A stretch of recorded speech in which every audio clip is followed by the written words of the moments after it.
The sun rises over the plains of Lydia, winds sweep across the dust, and in the golden light of dawn, two great armies march toward each other. War drums thunder, war elephants advance, shaking the earth beneath their feet. The Phalanx lowers its spears and the Roman horns answer with a cry of iron. Then, the clash. An explosion of sound rolls across the plain. Spears descend, swords are raised, and the Battle of Magnesia begins. Under the sky of ancient Lydia, two empires meet for the last time. One will rule the world, the other will vanish forever. In the early 2nd century before Christ, the Mediterranean world stood on the edge of great change. For decades, the Roman Republic had been expanding its reach, defeating Carthage in the west, subduing Macedonia in the north, and absorbing one Greek city-state after another. Each victory brought not only new lands but a powerful belief in a Roman order, a peace maintained through discipline and strength.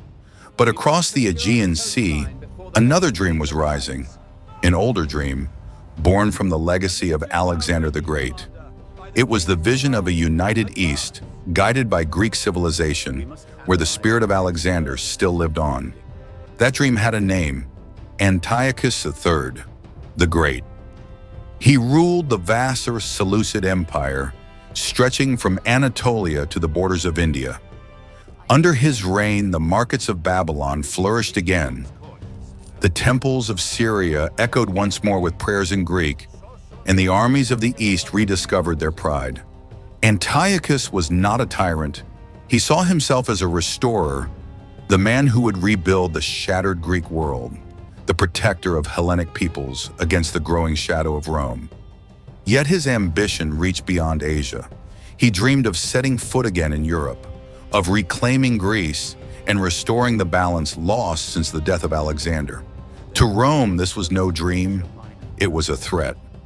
The senators of the Republic saw in Antiochus's expansion not destiny, but defiance. They could not accept another monarch claiming to be the guardian of Greece. Tensions flared when Antiochus intervened in Greek affairs, supporting the Aetolian League, a coalition of Greek cities resisting Roman control. Roman envoys demanded he withdraw his forces and abandon all ambitions west of Asia. Antiochus lifted his head and replied, "The Greeks are free. Rome is not their master." From that day, diplomacy ended. Envoys returned home in failure. Alliances were forged anew, and in the temples, priests offered sacrifices to the god of war. For the Roman Senate, this was not merely about defending allies. It was a declaration of dominance over the entire Eastern world. For Antiochus, it was the moment to prove that his empire was still a living power, not a relic of the past. Two worlds now stood opposed, one built on Roman law and iron discipline, the other on Greek glory and ancient spirit. And when those ideals collided, peace had no place left to stand. Only war could decide who was right and who would survive. And so, the road to Magnesia began, where the thunder of Roman legions would meet the pride of a Greek king, and history itself would decide to whom the future belonged. News of war spread like summer fire. In the temples, priests burned incense. Augurs studied the flight of birds, and kings across the lands counted their soldiers and their allies once more. From his capital at Sardis, Antiochus III sent out the call to arms. Messengers rode day and night to Syria, Mesopotamia, Phrygia. Every satrap received the same command: send men, send horses, send gold. The dream of a Greek Eastern Empire rose again, this time upon the points of spears. Under the banner of Antiochus, an entire world began to move. The disciplined Phalanx, armor gleaming bronze from Macedonia, the armored cavalry of Media, their lances flashing under the sun, archers from Persia, slingers from Lydia, and the thunder of Indian war elephants.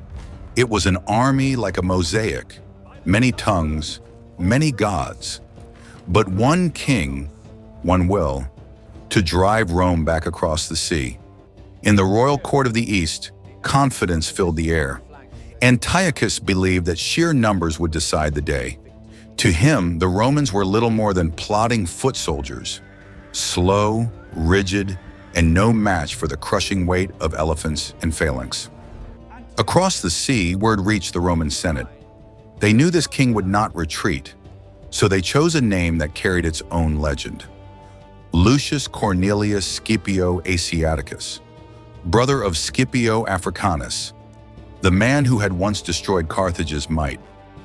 Under his command, Rome could muster barely 30,000 men, but every legionnaire knew his place in the line, and every centurion bore the weight of iron discipline. By their side stood Eumenes II, king of Pergamon, a shrewd strategist, born of the very soil they would fight upon. This would not be a war of glory, but of calculation. Rome moved slowly, deliberately, advancing like a machine built on patience and precision. Their supply ships crossed the Aegean, escorted by the fleet of Rhodes. Their camps rose across Asia Minor, and the dust of the road lifted in rhythm with the march of the legions. Antiochus chose his battlefield, the wide plains of Magnesia at Sipylum in Lydia, flat, dry land, perfect for elephants and phalanx formations. Engineers marked out the camps, and generals drew white lines across the earth, sketching the shape of war soon to come. Night fell, and the eastern camp glowed with light. Thousands of torches burned against the dark, and at the center stood the golden pavilion of the king. Inside, under the flicker of oil lamps, Antiochus and his commanders spread their maps across the table. Rivers, hills, roads, every path seemed under their control. But history never follows the map. Across the plain, Eumenes of Pergamon watched in silence. He knew the ground favored elephants and the phalanx, but he also knew their weakness. Elephants panic easily, and the phalanx, mighty from the front, crumbles when its flanks are exposed. And he knew what the Romans mastered above all: patience and coordination. The days before battle were heavy as stone. Scouts brought reports at every dawn, blacksmiths hammered through the night, and prayers rose to the gods of war and sun. When twilight descended, each army could see the flicker of the other's campfires glowing on the horizon. War was no longer an idea. It had taken shape, sharp, real, and waiting. All that remained was the sound of a single drum to ignite the storm. Dawn rose over the plains of Lydia. Mist clung to the low hills, and in the fragile silence that hung across the land, there was only the sound of banners snapping in the wind. Two armies faced each other, two worlds. Between them, only the wind, whispering like the breath of destiny. Antiochus III arranged his forces with meticulous care. At the center stood his pride, the Macedonian phalanx, 16 ranks deep, spears glittering in the rising sun, shields locked, bronze helmets shining like a wall of fire. On either flank, 54 war elephants, their tusks sheathed in bronze, wooden towers upon their backs bearing Indian archers. Beyond them waited the armored cataphracts of Media, the Syrian royal guards, and the swift horsemen of Arabia and Armenia. Antiochus himself stood upon a hill, his crimson cloak rippling behind him, eyes fixed on the mist before him, waiting for the sun to clear. The moment of his signal. Across the field, the Romans prepared their line with deliberate calm. Scipio gave few orders. He trusted his centurions to know their craft. The legions formed into staggered blocks, each a small fortress of men and iron. A living chessboard spread across the plain. To the left, King Eumenes II of Pergamon commanded the cavalry and archers. To the right, Roman auxiliaries and light artillery waited in reserve. A long silence fell. Then came the blare of bronze trumpets. The elephants advanced. The earth trembled. The air filled with the rhythm of thunderous feet. Indian archers loosed volleys of arrows. Lydian slingers hurled lead stones that whistled through the fog. The sky screamed with sound. The Roman front lines buckled under the onslaught. But Eumenes had planned for this. On his left flank, he ordered his cavalry to harass the beasts. Torches and flaming javelins streaked through the air. The elephants panicked, trampling their own ranks in terror.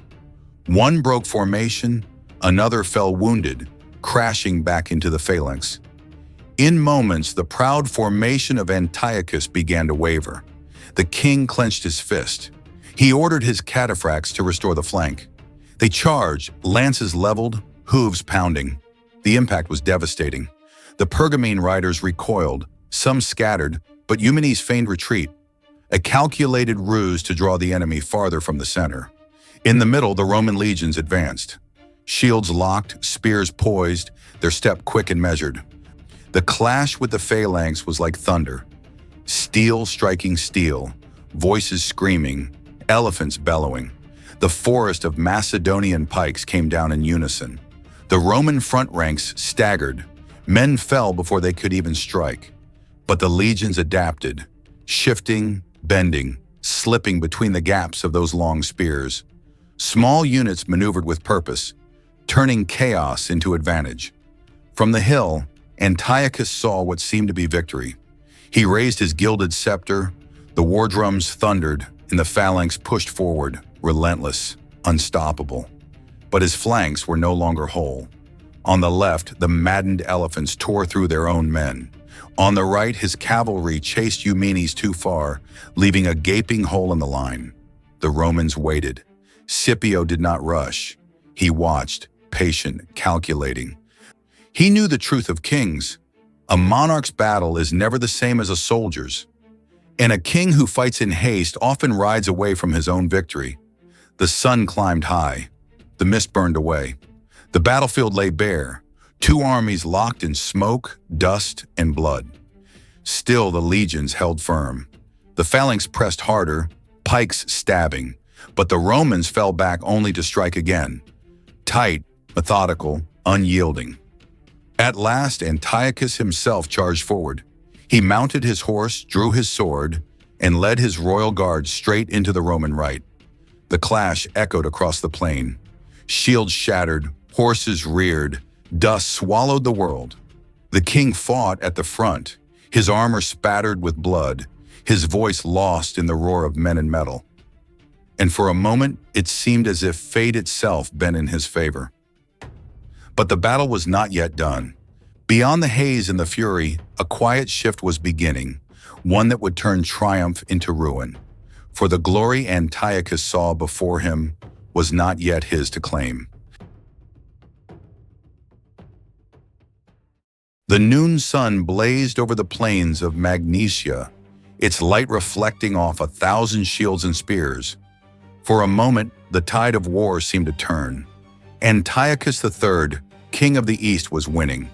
At the head of his royal guard, he spurred his horse forward, his crimson cloak streaming behind him, his sword catching the sun like a flame. Every swing carried his will, a promise that the world would once again bow to the East. Before him, the Romans faltered. Their first lines bent under the weight of his assault. Greek horns blared.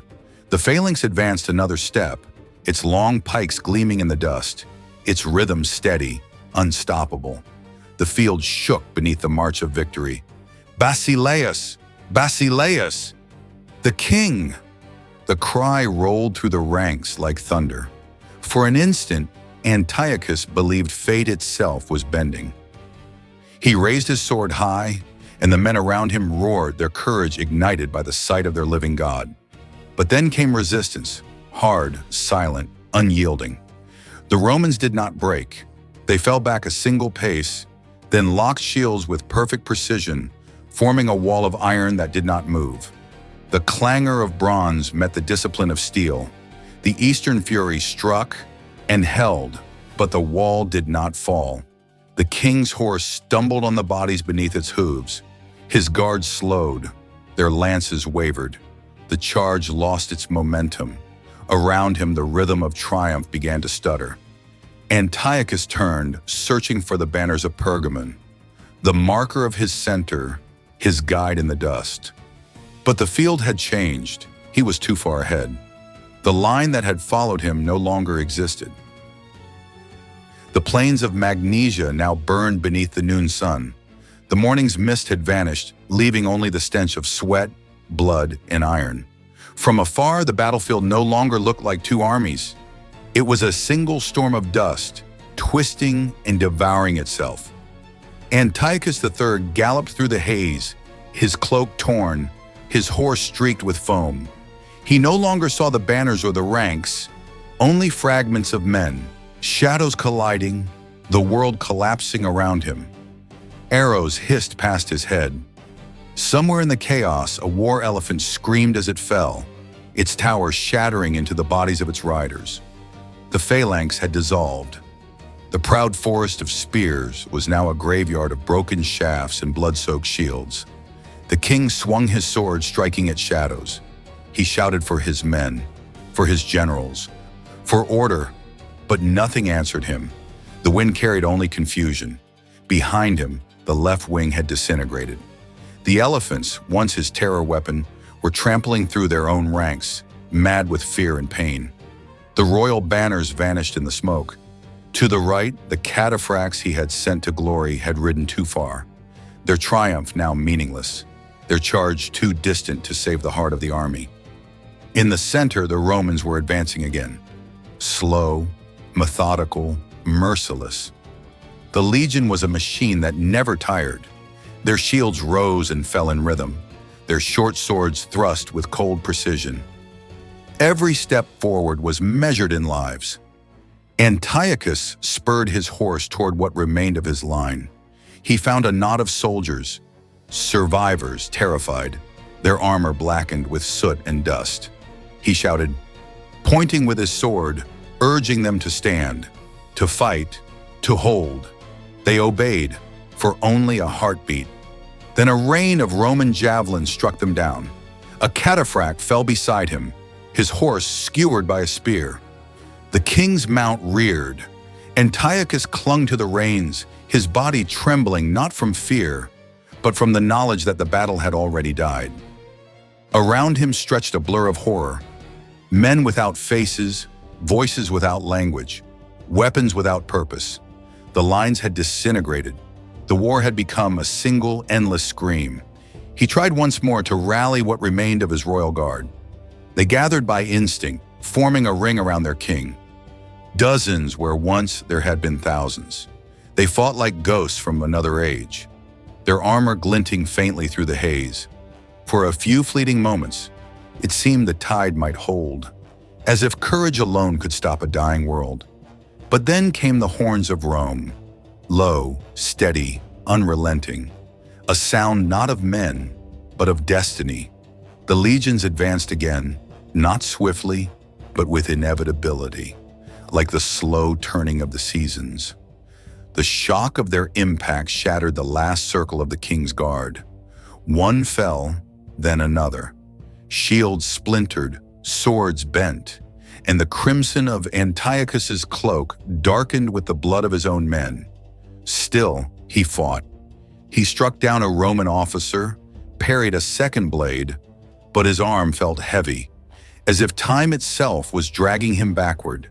Through the blur, he saw it, the standard of Rome, the eagle rising above the dust, its golden wings catching the sun. He froze. That creature of iron and empire had become the heir to the world he once dreamed to rebuild. Antiochus lowered his sword. Around him, the survivors were fleeing, their cries fading into the wind. He knew then that no god would answer him today. The age of Alexander's sons was over. The East, once proud and radiant, was sinking into silence. He turned his horse and galloped away, not in cowardice, but in exhaustion, disbelief, and grief too vast for words. Behind him, the battle raged on, but without meaning. The Romans did not cheer. They simply advanced, one formation after another, methodical, relentless, as though the world itself had decided that order must consume chaos. And in that dying light over Magnesia, the empire of Antiochus the Great, forged of memory, ambition, and pride, shattered like glass beneath the heel of history.